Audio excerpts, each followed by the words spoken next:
All right, welcome to the Imperfectly Inspirational Podcast. I'm your host, Chris Bowman. We're so glad to have you tuning in this week. And I'm just going to skip past all the promotional stuff and really dive right into the episode this week. I want to talk about reality. And reality nowadays comes in many different shapes and sizes. We do know overall that there is one reality, that is real life. It's the things that we see every day. But many times there's things that we call a false reality. It is this idea of something that is going to happen or is ongoing, or that we believe that we are doing right now. Some examples could be the hoarder who believes that their stuff is going to be worth something one day. And we know that sometimes that could be a mental illness or something that they have going on, and those things are nothing to joke about. They definitely need their own line of help. But then there are some cases where it is a false reality. Or maybe we all know the guy that we grew up in high school with that was going to launch a music career. And they thought that they were the best, and they went out and they bought expensive this, expensive that, and was said, they were going to be the next high-paying musician, right?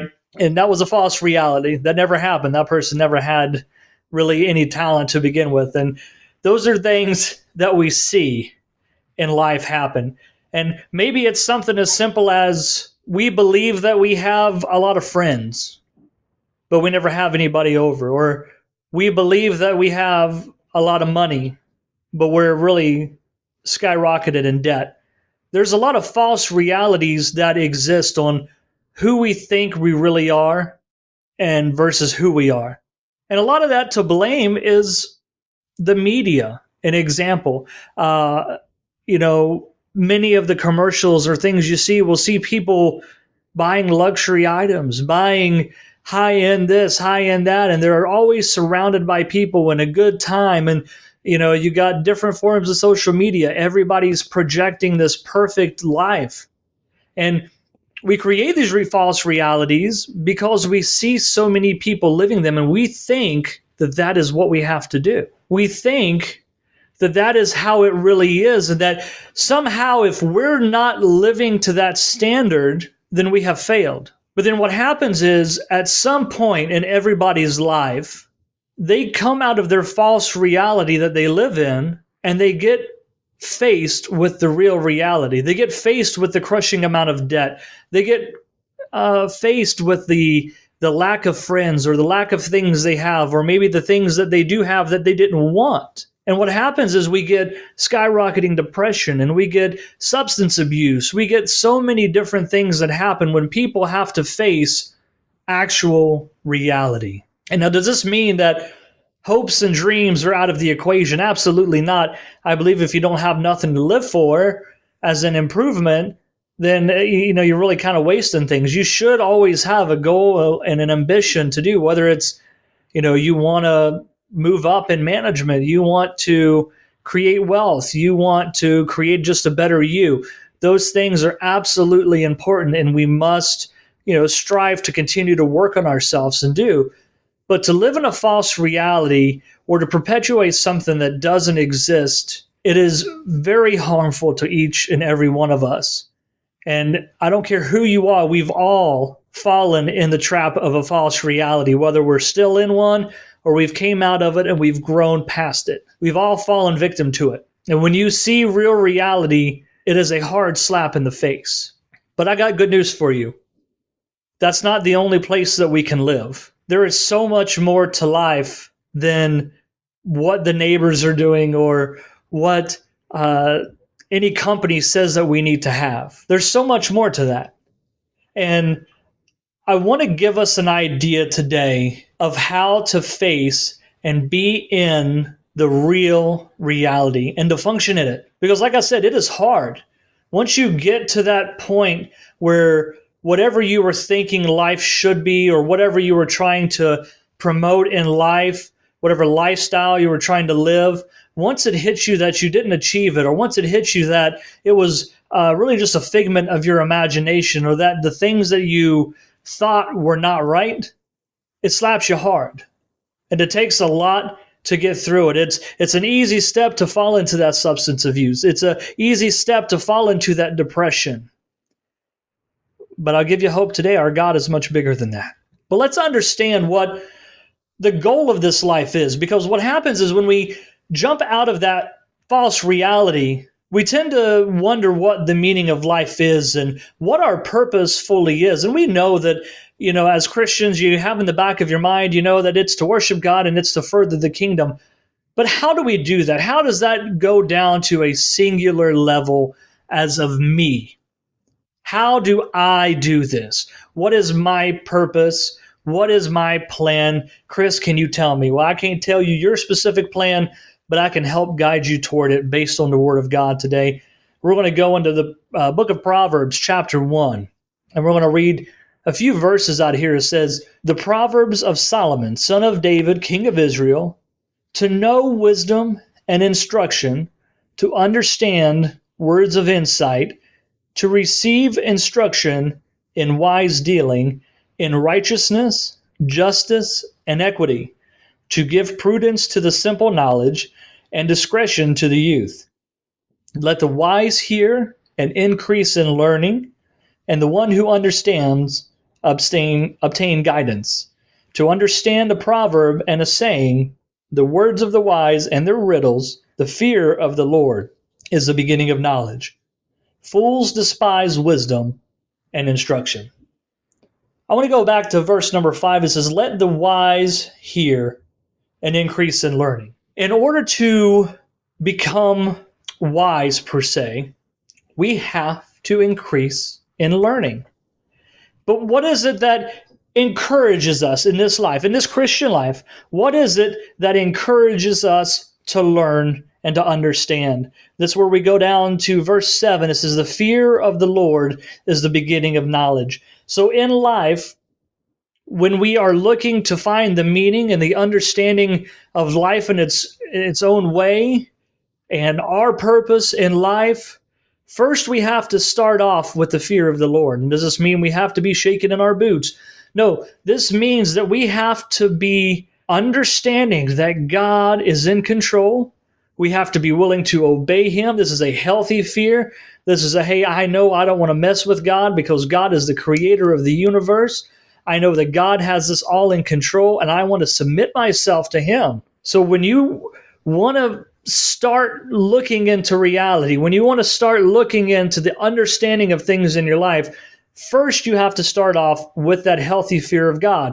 And if you don't have that full understanding that God is the creator of the universe, that God sets the plan for all things in life, and if you're not willing to submit yourself to the guidance of Him, then you're not going to get the full understanding and that full wisdom that we're talking about here in the book of Proverbs. But this little bit, now there's a lot more that could be done in this chapter, but I just wanted to go the basic part of the first 7 verses here, because basically it tells us that in order to be wise, in order to grow, right? Wisdom is understanding, wisdom is knowledge.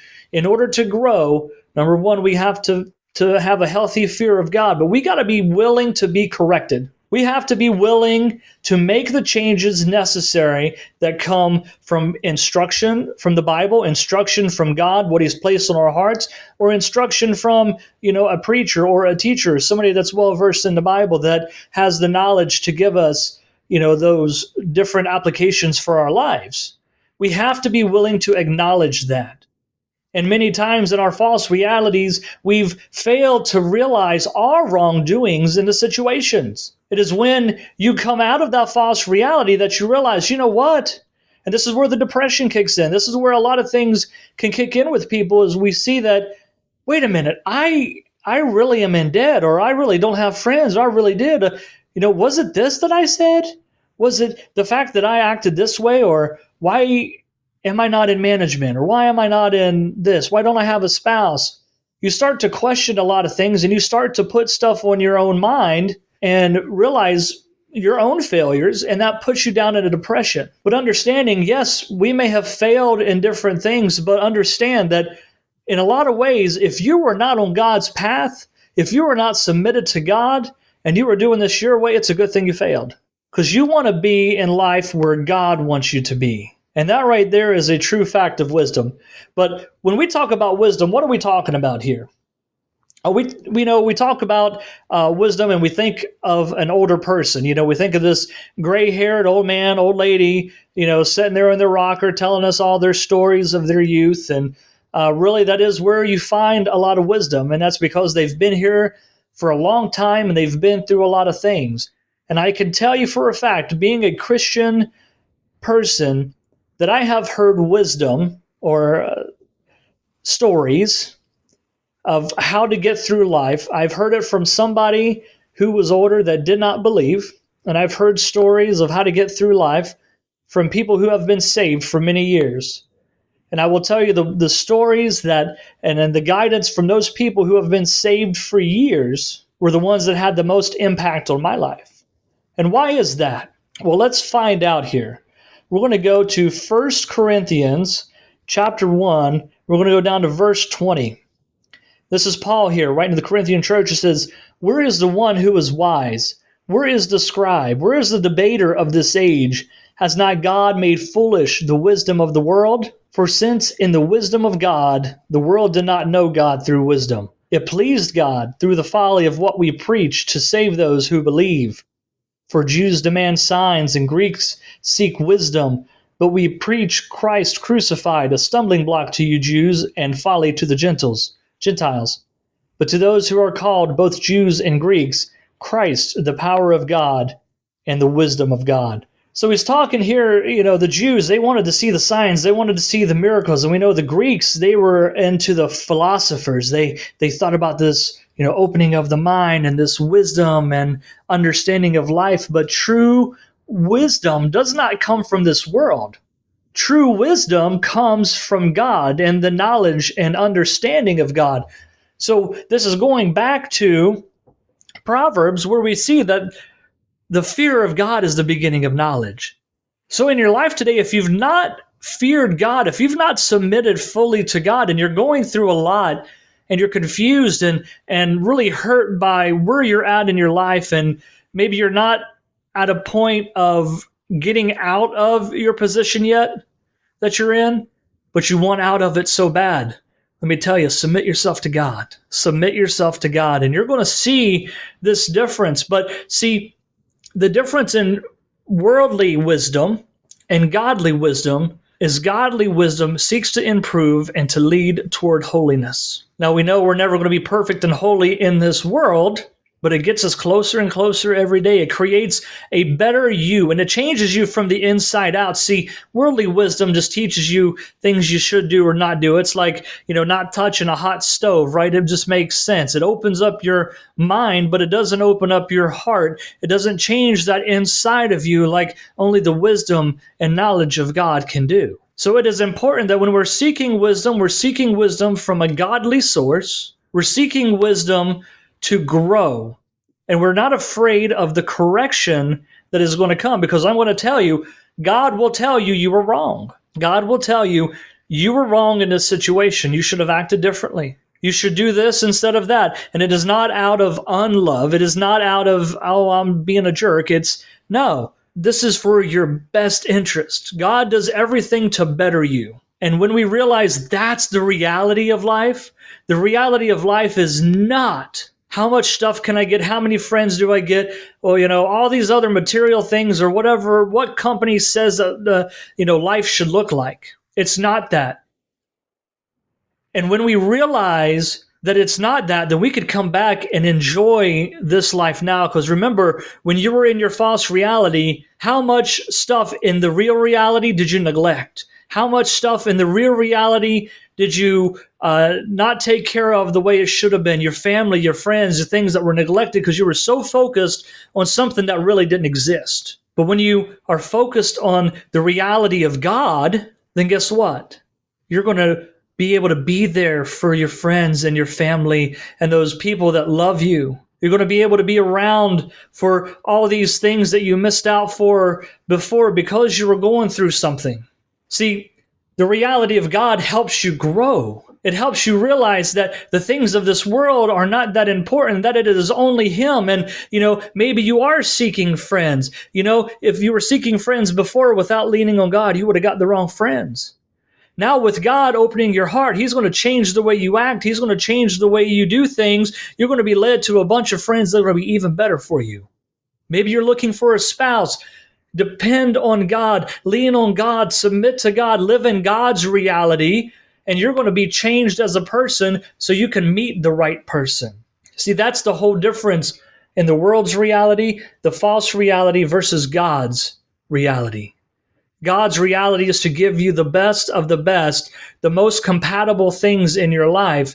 And it only happens when you're dependent on Him, when you're submitted to Him, and He can make you who you're supposed to be. So we know in Psalms, we know that infamous verse, right? Psalms 131, verse 14, where David is saying, I praise you, for I am fearfully and wonderfully made. Wonderful are your works. My soul knows it very well. My frame was not hidden from you when I was being made in secret, intricately woven in the depths of the earth. See, God knows you. God made you. God understands what you are supposed to be. And if you have plans in life that are going against what God says, they're never going to work out, my friend. So I tell you, it is best to be in line and in tune with the creator of the universe, the creator of you, than it is to be in tune with you and your wants and your needs. Because real wisdom comes with being able to change your path based on what God says. And once you do that, you're going to find that reality is easier to accept. That the unfairness that we see, the sin, the problems in the world, it's a sad thing and it's hard to get sometimes. You see some things that may hurt you, but it don't hurt you as bad when you realize that the world is full of sin. And I'm doing my best to be on a good path. See, our goal is to help those in need, right? We're to help those in this world. And we cannot help anybody get better if we're not better. So I encourage you, get on that path of holiness, get on that path of righteousness, and submit to God today to get that real understanding of reality, not this illusion that the world is made up, not this illusion of all the fake stuff that doesn't exist and all the posts on Facebook and TikTok and Instagram that people don't really do. They're not living this life all the time. Real reality can be tough, but living it through God makes it so much better because we're on a journey to learn. And we're on a journey to be the best that we can be. And we're on a journey to become closer to God. And that's our goal. That is real reality, my friends.